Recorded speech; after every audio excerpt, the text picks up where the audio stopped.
Hello champion, स्वागत आहे तुमच्या आपल्या यूट्यूब चॅनलमध्ये. आणि आपण परत आलेलो आहे त्या सिरीजमध्ये की जी आपण आता कंटिन्यू करणार आहोत. या व्हिडिओमध्ये आपण बघणार आहेत मार्जिन आणि पॅडिंग सिरीजमध्ये कोणत्या प्रकारे यूज होत असते. तर सगळ्यात अगोदर आपण स्टार्ट करून घ्या आपलं ID ज्याचं नाव आहे व्हिज्युअल स्टुडिओ कोड. जर तुम्ही व्हिज्युअल स्टुडिओ कोड डाउनलोड केला नसेल तर मी ऑलरेडी व्हिज्युअल स्टुडिओ कोड डाउनलोडिंगची जी प्रोसेस आहे त्याचा व्हिडिओ मी यूट्यूबवर टाकलेला आहे. ती तुम्ही व्हिडिओ डाउनलोड करून ठेवा.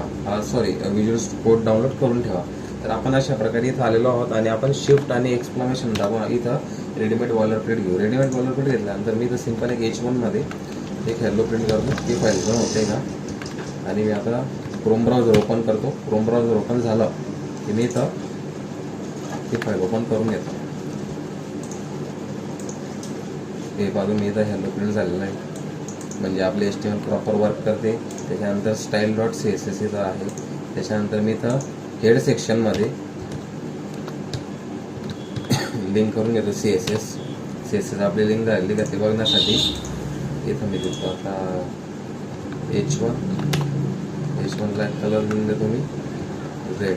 त्याच्याने आपण चेक करू शकतो की CSS लिंक झालेली का. हे बघू शकतो माझी CSS एकदम परफेक्ट लिंक झालेली आहे. ओके, इथं मी आता CSSची बॉयलर प्लेट लिहून घेतो. ती CSSची माझी बॉयलर प्लेट लिहिलेली. त्यानंतर मी आता HTML मध्ये येतो. HTML मध्ये आल्यानंतर आता तुम्ही लक्ष द्या, मी इथं 2 डिव बनवतो. ओके, 2 मी डिव बनवतो. पहिल्याचं नाव आहे 1 आणि दुसऱ्याचं नाव आहे 2. मी इथं असे 2 डिव बनवलेले आहेत. आता जे 1 आणि 2 आहे ना, मी यांना एक सिम्पल आहे आणि विड्थ देऊन देतो. इथं लिहिलं 1 जो आहे त्याचा बॅकग्राऊंड कलर मी ठेवतो आता येल्लो. आणि त्याची जी हाईट आहे ती राहील 100 पिक्सल. आणि जी विड्थ आहे ती पण राहील 100 पिक्सल. आणि तसंच सेम याच्यासाठी राहील जे 2 आहे आपला, जो 2 आहे त्याला पण मी बॅकग्राऊंड कलर देतो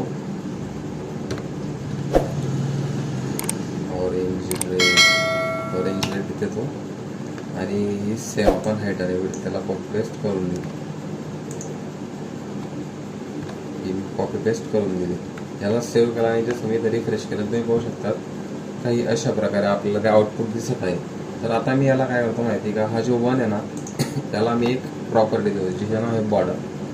आता बॉर्डर ही प्रॉपर्टी दिल्यानंतर याचे जे व्हॅल्यू आहेत ते आपल्याला 3 पॅरामीटर्स मध्ये द्यावं लागतात. की बॉर्डर आपल्याला कशी ठेवायची, सॉलिड ठेवायची. सॉलिड ठेवल्यानंतर हिची जी साईज आहे ती मला ठेवायची 1 पिक्सल. आणि तिथे मला देतो राहील रेड. मी जसं रिफ्रेश केलं तुम्ही पाहू शकता तिथं जिथं मी ॲरो फिरवते तिथं रेड कलरची बॉर्डर आलेली आहे. जर रेड कलर एवढा आपल्याला व्यवस्थित दिसत नसेल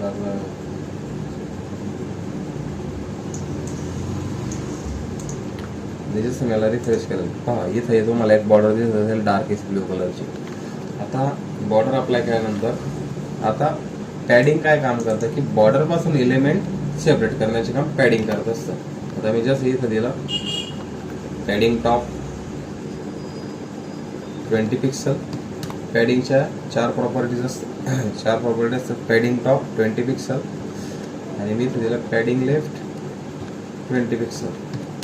आणि मी परत आता देतो पॅडिंग लेफ्ट 20 पिक्सल आणि पॅडिंग बॉटम 20 पिक्सल.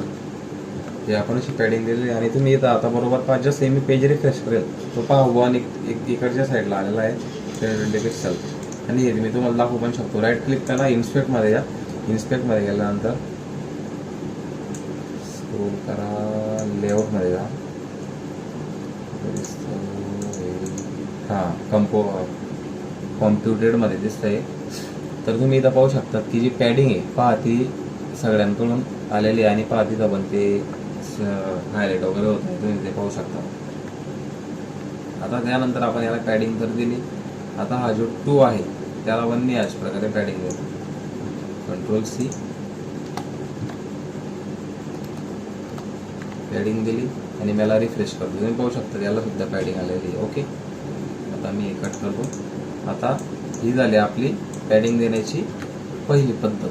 आता सेकंड वे असा आहे पॅडिंग देण्याचा, हे सगळं कट करून टाका आणि हेही सगळं कट करून टाका. इथं फक्त सिम्पल लिहा पॅडिंग,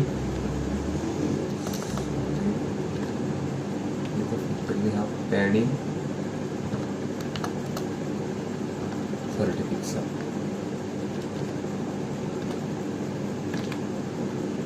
इथंही मी सेम प्रोसेस देतो आणि जेव्हा मी आता रिफ्रेश करेल तर तुम्ही पाहू शकता की दोघं एलिमेंट सेंटरला आलेले आहेत बॉर्डरपासून. तर अशी काही वर्क करत असते पॅडिंग. आणि तुम्ही जर आता इथं परत इन्स्पेक्ट एलिमेंटमध्ये क्लिक केलं तर पाहू शकता तुम्ही पॅडिंग सेम दिली गेलेली आहे, तर काही बदल झालेला नाही आहे. तर अशा प्रकारे पॅडिंग काम करत असते. आता नेक्स्ट त्याची मार्जिन कशी काम करते. आता मार्जिन जे असते ना ती एका एलिमेंटला दुसऱ्या एलिमेंटपासून सेपरेट करण्याचं काम करते. आता जसं मी याला दिली मार्जिन बॉटम, याचे आपल्याला 4 प्रॉपर्टीज भेटत असतात. Margin bottom 40 pixel, margin top 40 pixel, margin left 40 pixel